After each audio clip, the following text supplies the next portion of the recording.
한 두 달에 한 번 정도 만나는 그 친구 그룹이 있는데, 어, 이번 주에 만났어요. 그래서 6명이 만났는데, 한 친구는, 어, 옛날 옷을 입는 거예요. 항상 스타일이. 근데 좋은 옷만 그 브랜드로 입는 거예요. 옛날 거예요. 우리는 지금, 옛날 옷을 안 입잖아요. 그렇죠? 지금 그 시대에 맞춰야죠. 그게 멋쟁이지. 그게 아름다운 거죠. 그 시대에 뒤떨어지면 아무리 좋은 브랜드라 할지라도 어떤 그 패션으로서의 가치는 없는 거죠. 근데 이 친구는 성격이에요. 책도 옛날 책을 봐요. 좀 현대적인 책도 좀 보라고. 별로 그렇게 관심이 없대요. 무슨 얘기냐면은 우리가 지금 그 시대에 맞는 사람이 돼야 된다는 거죠. 교회가 시대성이 있어야 돼요. 다시 말하면 사회성도 교회가 가져야 되잖아요. 그 사회를 선도하고 사회에 유익이 돼야 되잖아요. 교회가. 그런 면에서 지금 우리 한국 기독교가 위기를 맞는 겁니다. 정치도 그 변화가 되고 있는 거고, 또 경제도 마찬가지고, 뭐 지금은 산업화도 아니고 뭐 어떤 공업화나 또 농경시대나 이런 것들이 아니고 지금 현재까지는 소비시대인데 이 소비시대도 지금 끝나가는 거거든요.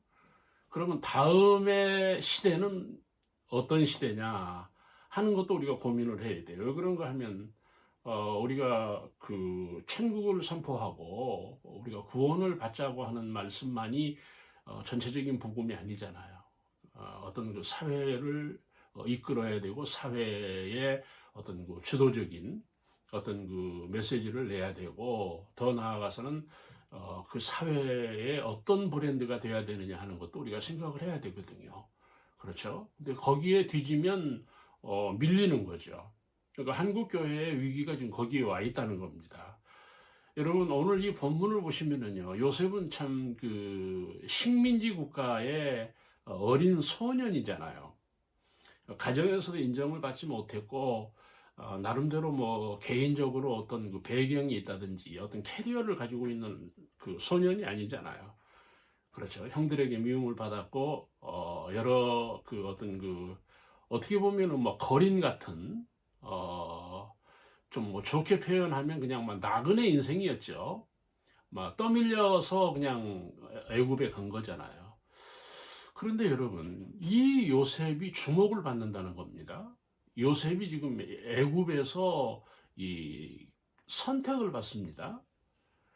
원인이 뭡니까? 마인드가 있는 거예요.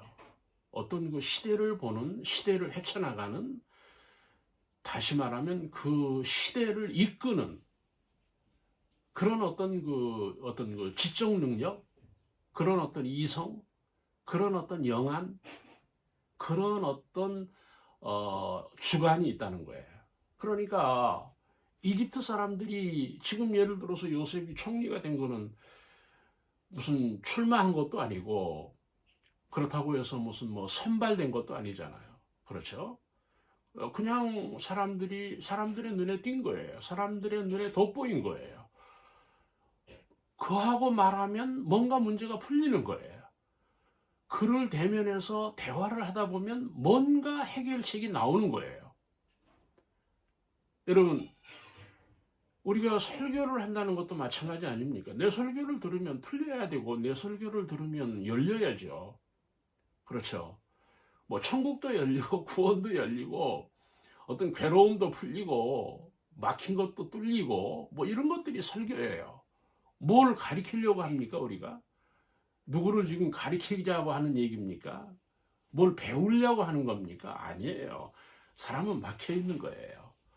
그렇죠. 사람은 가리워져 있는 거예요. 그 가리워진 거를 좀 치울 수 있는, 또는 막힌 것들을 뚫어줄 수 있는, 또는 정체된 것들을 풀어줄 수 있는 이런 게 설교예요.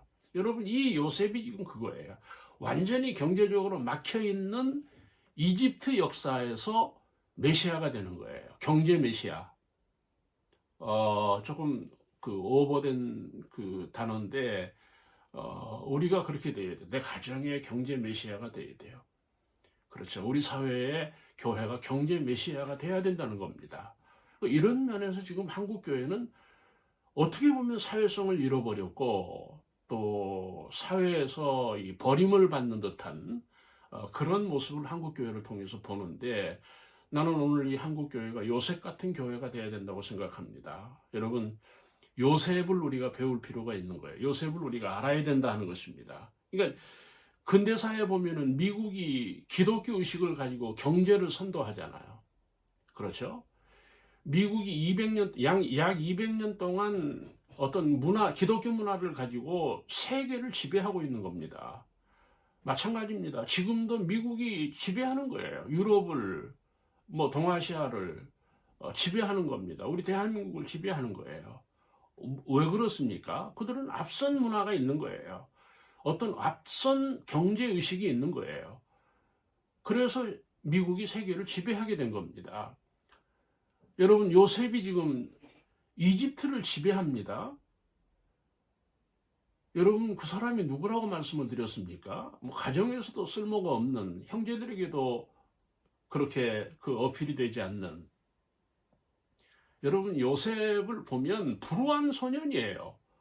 그런데 우리식으로 얘기하면 우리나라에 밥벌이 하기 위해서, 생활을 하기 위해서 온 조선족과 같은 아이 아닙니까?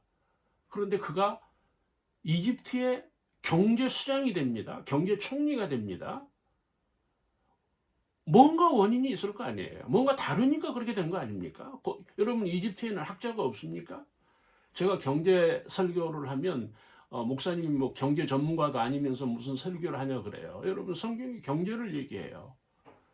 여러분, 야곱이 우리들에게 보여준 게, 행동으로 보여준 게 뭡니까? 경제예요. 라반의 집에서 경제를 이루어요. 요셉이 마찬가지예요. 요셉도 마찬가지야. 아브라함도 마찬가지예요. 경제 승리예요. 여러분, 우리가 이 경제에 대한 메시지가 없으면 안 된다는 거예요. 우리가 자녀들에게도 마찬가지예요. 어떻게 돈을 벌어야 되며, 어떻게 돈을 써야 되며, 여러분, 이 사회의 경제의 어떤 흐름을 우리가 알고 우리가 메시지를 내야 된다는 겁니다. 이게 지금 요셉이에요. 기근에 빠져있는 이집트의 해결책을 제시하잖아요.